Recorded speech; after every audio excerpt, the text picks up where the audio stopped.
these different energies happening, but these animals just are them. I don't see them trying to show off and prove themselves, or let me make sure that these ones know I'm better than they are. Well, actually, I do see sometimes dominance with dogs, but I feel like it's kind of like a energy of them wanting to be in their sacred space, and if someone challenges that, they will show them back.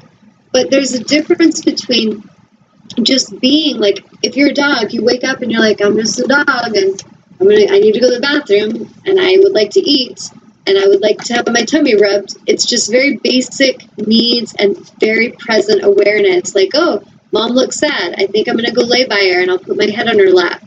She seems to need my presence.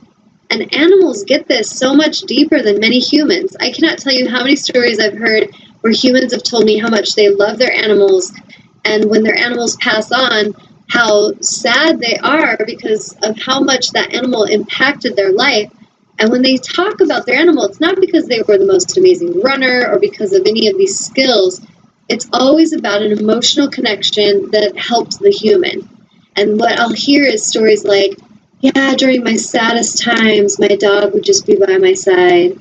Or, if I got sick, none of my family would even check on me, but my dog just came in and laid by me all the time until I was better, or my cat, or whatever. And what I see is like, I feel that a lot of animals have more figured out as far as the importance of presence than a lot of us as humans do. And, we all can shift this. We could all show up and just be more present with each other. And we don't have to seek anything. We don't need to become famous. If your journey of your desire, let's say that I'm teaching and speaking in this way, and it leads to, it used to be I was just speaking in my circle, in my home, and then it led to this internet show, and I have this ability to reach more people. It came to me. It opened itself, and I said, okay, thank you. I'll continue in this direction. We let it come in, and we just say yes, and we continue to show up with presence. But there's nothing I have to do to chase or seek to be enough. If I think that I'm not enough now, then I will feel really not at ease and like I'm not really comfortable until I know that 50,000 people are following me, or if I have 10 million likes on Facebook, or if I have, 1 million followers, then I'll be worthy. Then that could be something I could be doing also as a spiritual being, but my journey is going to be much different if I feel like I need to get to some destination to have salvation and to be worthy, compared to what I really am as Tanya Love. I'm here. Like, I am it. I am enough. I am worthy. And I feel something that I challenge in other souls that want to lash out at me, it is because they aren't understanding what I'm really here mirroring to them. I'm here mirroring to you that you are enough. You do not need to prove anything. And the ones that I see suffering, competing, comparing, trying to lash out, all of you have this in common. You're competing with each other. You don't feel you're enough. You don't trust that there is enough. So you try to sabotage other people to get your share. It's all coming from fear. It's all coming from ego. And it will never save you. It will never help you feel better. And in essence, it's ultimately what destroys all the good in your life. It will destroy the relationships in your life. It will destroy the trust. It will destroy your abundance, your peace, your health. All of that is connected to that energy. So when we're in an energy where we're receptive and we show up with presence, we don't have to have disease and tension in our life. We don't need to be competitive. We don't need to compare. We don't need to try to trip that girl on the track because she's running faster than us. We can observe her. What is her ability? She has this ability to run so fast. Let me ask her questions. What do you do? Oh, you meditate before and you eat lots of healthy stuff? That's interesting. I've been eating a lot of Taco Bell, so maybe I'll shift that. You can tune in and ask these souls and pay attention to the ones you look at with some kind of jealousy. If there's jealousy or competition, at some level there's something there that you think is missing in yourself. The way I see it is that if I am mirroring to someone something and they don't like it, I'll give you an example. There was the time when I was living in Arizona and I worked at this gym, and I was just about to teach a weight training class, And this woman came into the front desk, and I overheard her chatting with them, like, yeah, I really need to lose weight, and, I need to get some workouts, and so can I get a tour of the gym? And, your typical thing that people come into a gym saying. I overheard her out of the love in my heart, truly. I looked to her and I said, you know what? Interesting that you're coming in and you want to get in shape, because I'm about to start a weight training class and it's awesome. I would love for you to join us if you want to come in. It's starting in 5 minutes. And she looked at me, this is true story, looked me up and down and said, like, I want to look at you for an hour. And I could have taken that really personally. And when I was younger, I did. I used to cry, like, why don't they like me? And their ego energy would trigger my ego energy of I'm not enough, and it would make me feel insecure.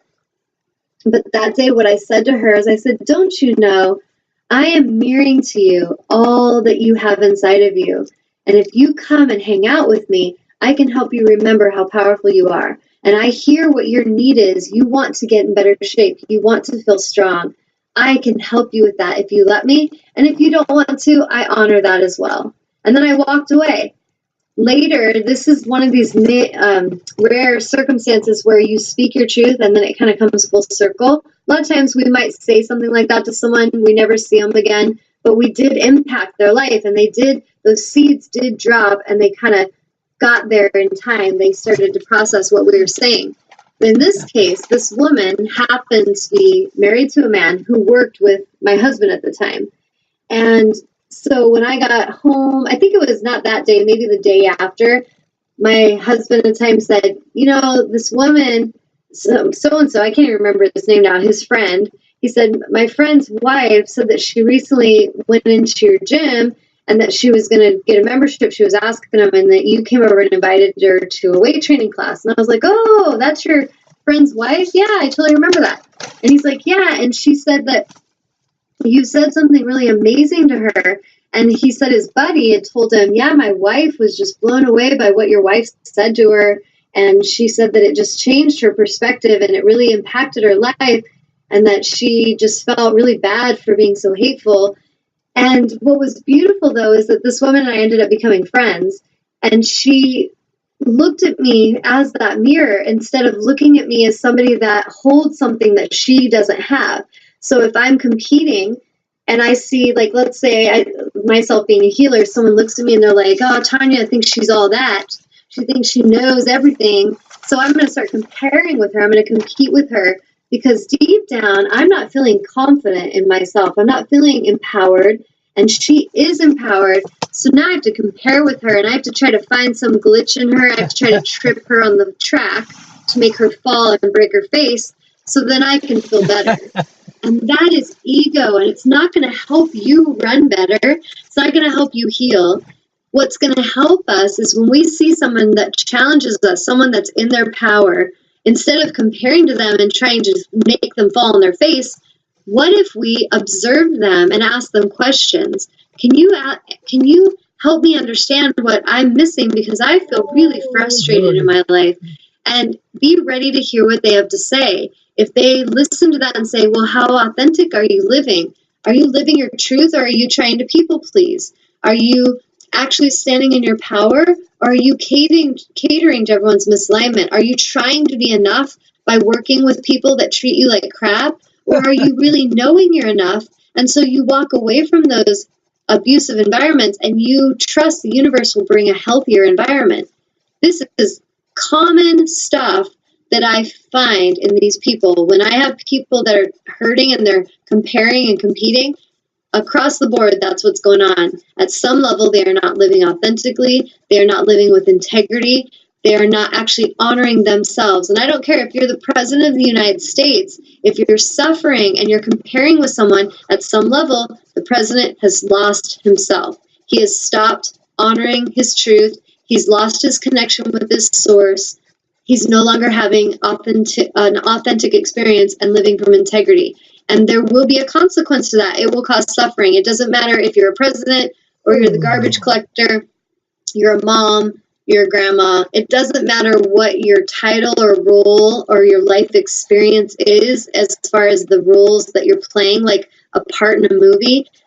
The experiences are going to all be affected very similarly if you're not living with integrity, if you're not being authentic, and if you're not actually embodying your own power and being present, you are going to be on the path of suffering, period. If you go and you want to be a famous person, you want to have billions of dollars, and then you'll be enough, go for it. Go ask some of these people. Observe their lives. There are people who've gotten millions of dollars, people that have so much stuff, lots of people kissing their butt, miserable, not happy. And then there's people that are homeless, they're sitting on the street corners, they're pissed off, oh, screw you people, don't give me any money, and I got to just sit here in the hot sun. Miserable people, not happy. The same common characteristics are happening in both of them. Some level, they've given up their power, they've given up their authentic truth, they're not living with integrity. And if they were, I promise you they'd be happy, because that is the essential core part of nirvana, is being present and being at ease with what is. We're not trying to race away from this moment. We are in this moment fully facing it. So if something comes to me, it may not be beautiful. My life is not perfect. I will tell you that. I love my life because I show up loving life. I choose that part. I choose to love life. I choose to love the hateful healers that are projecting on me. I still send love to them, but I will not cater to them. There's a difference. This is me mirroring to them healthy boundaries, which is probably something deep down they need to see. But if they can't see it, they're going to continue to do this with somebody else down the line, however many people they need to harass until they wake up to see, wow, maybe I could have listened to that first girl who told me, not going to happen. I'm not going to cater to you. If we can hear these messages, it's going to serve us powerfully. And we all have that ability. All of us together are from the same life force. We're from the same ocean of consciousness. And we all have the ability to show up in this moment and be present and be really connected and grounded in this moment and love ourselves fully. If I'm struggling with my income right now and I'm struggling in my marriage and, everything seems uncertain, I can hate myself and go compare with the woman who has a really happy marriage and then, treat her crappy because my life's crappy. Probably not going to help heal anything. It's going to create destruction. Or I could see that person's life that's happy and I could watch her. What is she figuring out? What is she doing differently? And how can I embody that kind of strength? And how can I invite that to my life? Maybe she really is comfortable with receiving love, so I make fun of her and think she's all that and queen bee.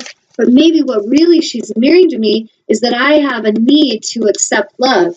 Maybe I reject love, so now I have to reject someone who accepts love. Kind of see where I'm going with that?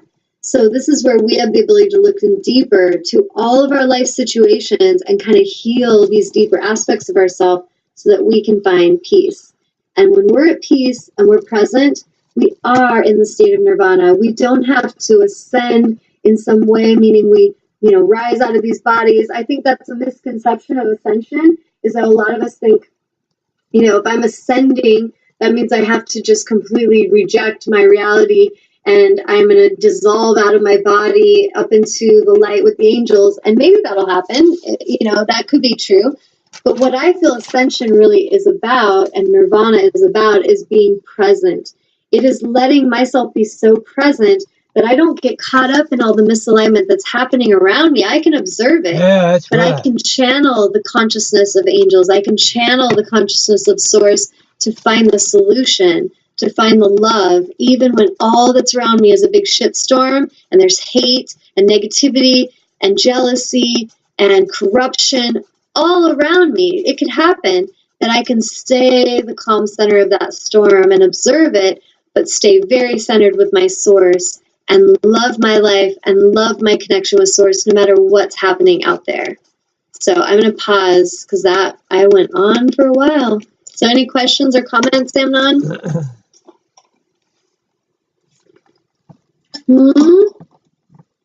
Nope. Okay. Sorry. Okay. So how about you? Do you have any comments on all that? No, I think all I want to say is you go, girl. You go. Yeah, I definitely needed to say that. And I think you could even sense that, couldn't you, for a couple shows? I'm curious. Persevere in the same way. I know what's going on, so I'm